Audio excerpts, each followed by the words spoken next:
SQL ரொம்ப important ஒரு software இன்ஜினியருக்குங்க. ஏன் அப்படின்னு கேட்டிங்கன்னா ஒரு அப்ளிகேஷனை டெவலப் பண்ணும்போது டேட்டாக்கெல்லாம் டேட்டா பேஸை ஸ்டோர் பண்ணுவாங்க. அதை ஆக்சஸ் பண்ணணும் அப்படின்னா SQL மூலமாக தான் ஆக்சஸ் பண்ணுவாங்க. சரி, ஜென்ரலாக SQL பொறுத்த வரைக்கும் வெவ்வேறு வகையான SQL கமாண்ட்ஸ் இருக்குங்க. ஒன்று பார்த்தீங்கன்னா டேட்டா டெஃபினேஷன் லாங்குவேஜ் DDLன்னு சொல்லுவாங்க. அதாவது ஒரு டேபிளை கிரியேட் பண்ணணும், ஆல்டர் பண்ணணும், அதை ரிமூவ் பண்ணணும், அதை ட்ராப் அப்படின்னு சொல்லுவாங்க. ஸோ கிரியேட், ஆல்டர், ட்ராப் இதான் DDL கமாண்ட்ஸ்னு சொல்லுவாங்க. அதே டேட்டாக்களை மேனிபுலேட் பண்ணுறதா இருந்தால் இன்சர்ட் பண்ணணும், அப்டேட் பண்ணணும், டெலிட் பண்ணால் அந்த இடத்துல DML கமாண்ட்ஸ்னு சொல்லுவாங்க. அந்த டேட்டா பார்க்க முடியுமா இல்லையா, கிராண்ட் பண்ணலாம், ரிவோக் பண்ணலான்ற மாதிரி மூணாவது இருக்குங்க. அது டேட்டா கண்ட்ரோல் லாங்குவேஜ்னு சொல்லுவாங்க. டேட்டா கொரி லாங்குவேஜ் டேட்டாவை எடுக்கிறதுங்க செலக்ட். ஸோ இதுதான் வெவ்வேறு வகையான SQL கமாண்ட்ஸ்னு சொல்லுவாங்க. சரி, ஓகே. இப்போ நம்ம பார்க்குறது ட்ராப், டெலிட், Truncate இந்த மூணுத்துக்கு இருக்க வித்தியாசத்தை இன்னைக்கு நம்ம பார்க்க போறோம். நான் ஒரு அண்ணன் Venkat from venkat.kaashiv and KaaShiv InfoTech Contact.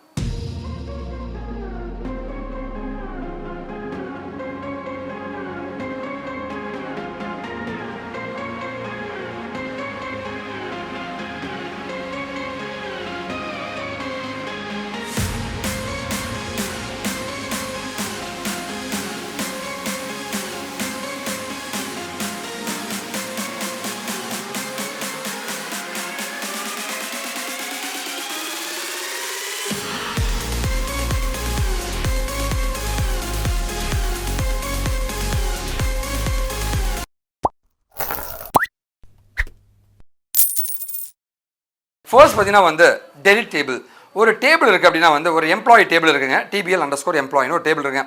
அந்த எம்ப்ளாயி டேபிள் இருந்து டேட்டாக்கெல்லாம் டெலிட் பண்ணணும் அப்படின்னா இந்த டெலிட் கமாண்டை யூஸ் பண்ணலாங்க. இந்த டெலிட் ஸ்டேட்மெண்ட் மூலமாக என்ன பண்ண முடியும்னா ஃபர்ஸ்ட் திங் ஒரு டேட்டாவை டெலிட் பண்ணலாம், இல்லை ஒரு குரூப் ஆஃப் டேட்டாவை வேர் கண்டிஷன் மூலமாக டெலிட் பண்ணலாங்க. அதோடைய சின்டாக்ஸ் தான் உங்களுக்கு நான் காமிச்சிட்டு இருக்கேன்.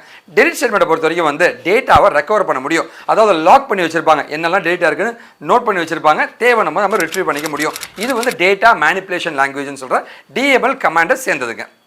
அடுத்து நம்ம பார்க்குறது ட்ரங்கேட் ஸ்டேட்மெண்ட்டுங்க. ட்ரங்கேட் ஸ்டேட்மெண்ட்டை பொறுத்த வரைக்கும் மொத்தமாக டேட்டா டெலிட் ஆகிடுங்க. இதுக்கு வேர் கண்டிஷன் ஒரு குறிப்பிட்ட டேட்டா மட்டும் டெலிட் பண்ணால் அது மாதிரி பண்ண முடியாதுங்க. அண்ட் இது ரெக்கவரும் பண்ண முடியாது, ஏன்னா லாகிங் இதில் பண்ண முடியாது. அதாவது டேட்டா என்னெல்லாம் டெலிட் ஆகிருக்கு நம்ம நோட் பண்ணி வைக்க மாட்டாங்க. அதனால் டேட்டா டெலிட் ஆகிடுச்சுன்னா நீங்கள் ரெக்கவர் பண்ணுறது மிகவும் கடினங்க. சில லாங்குவேஜில் சில ப்ரோக்ராமிங் லாங்குவேஜில் இதை DDLன்னு சொல்கிறாங்க, சில லாங்குவேஜில் DMLன்னு சொல்கிறாங்க. என்னை பொறுத்த வரைக்கும் இந்த DMLல நம்ம சேர்த்துக்கலாங்க. அடுத்து பார்த்தீங்கன்னா ட்ராப் டேபிள் இருக்குங்க. ட்ராப் டேபிள்லாம் ஒரு டேபிளே ரிமூவ் பண்ணிவிடுங்க. ஸோ டேட்டாவையும் டெலிட் பண்ணிவிடும், அந்த டேபிளையும் ரிமூவ் பண்ணுறது தான் ட்ராப் டேபிள்னு சொல்லுவாங்க. இந்த ட்ராப்பை பொறுத்த வரைக்கும் பார்த்தீங்கன்னா இது ஒரு DDL கமாண்டுங்க. ஏன்னா மொத்த டேபிளுமே இதை அழிச்சிட தொட்டுங்க. பட் ஆனால் இது ரெக்கவரபிள், நோட் பண்ணி வச்சிருப்பாங்க. இந்த டேபிளை நம்மளால் ரெக்கவர் பண்ண முடியுங்க. ஸோ கண்டிப்பாக இந்த வீடியோ பிடிச்சிக்கன்னு நம்புறேங்க.